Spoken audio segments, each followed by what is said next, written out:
তো এখন টাইম হচ্ছে 9টা, আর আমরা এখন বেরোবো। তোমরা জানো যে আমরা লাদাখ রাইডের প্রথম দিনে উত্তরপাড়া থেকে এসে পৌঁছেছি বারাণসী থেকে। 80 কিলোমিটার আগে আমরা এসে পৌঁছেছি। সকালবেলা এত রোদ্দুর উঠে গিয়েছিল, আর রাইডটা কন্টিনিউ করা কোনো মতেই সম্ভব হচ্ছিল না নিজেদের শরীর বাঁচানোর জন্য, যেহেতু সামনে এখনো অনেকগুলো দিন, অনেকগুলো পথ বাকি আছে, অনেকটা পথ বাকি আছে। তার জন্য আর রিস্ক নিয়ে একটা হোটেল নিয়ে ঢুকে পড়েছিলাম। তো তোমাদের একটুখানি দেখাই হোটেলটা। এ দেখো, এখানে সামনে রিসেপশন, খুব সুন্দর, সিটিং প্লেসটাও ভালো। পুরো আমাদের একটাই রুম ছিল, 5 পার্সনের জন্য দুটো বেড ছিল, একটা ডবল বেডের, একটা 3 জনকার বেডের। আমরা কিছু ঘন্টার জন্য ছিলাম, তাই সবাই মিলে একটা রুমে অ্যাডজাস্ট করে নিয়েছিলাম। তো যাই হোক, এখন বেরোচ্ছি। এখন আমাদের টার্গেট তো আজকে আগ্রা, জানি না কতটা যেতে পারবো। আর টাইম মোটামুটি দেখাচ্ছে 12 ঘন্টা মতো।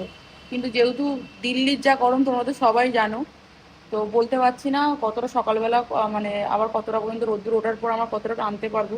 তো এখন তো এমনিতেই 9টা বেজে গেছে। তো চলো দেখা যাক। আর ওইদিকে চলো তোমাদের একটু দেখে নিয়ে আসি, আমাদের গাড়িগুলো নিয়ে আবার বাঁধাবুধি হচ্ছে। গাড়ি ভাড়া চব্য তো শেষ নেই। এই যে দেখো, এখানে গাড়ি বাঁধা চলছে। এই যে এই জামা কাপড়গুলো আমরা একটু চেঞ্জ করেছিলাম, সেইগুলো এখানে আগে সব বাঁধা হবে। এখানে একটা গাড়ি, এখানে একটা। আমাদের গাড়িটা কি ওদিকে আছে? আর আমাদের গাড়িটা ওদিকে আছে। তো চলো, আজকে তাহলে এখান থেকে আবার রাইডটা শুরু হচ্ছে। তো চলো, আর বেশি কিছু বাড়াচ্ছি না, আবার রাস্তায় গিয়ে তোমাদের কি করছি না করছি সমস্ত কিছু আপডেট দেবো। তো তার জন্য অবশ্যই কি করতে হবে তোমরা সেটা জানো। তো চলো টাটা।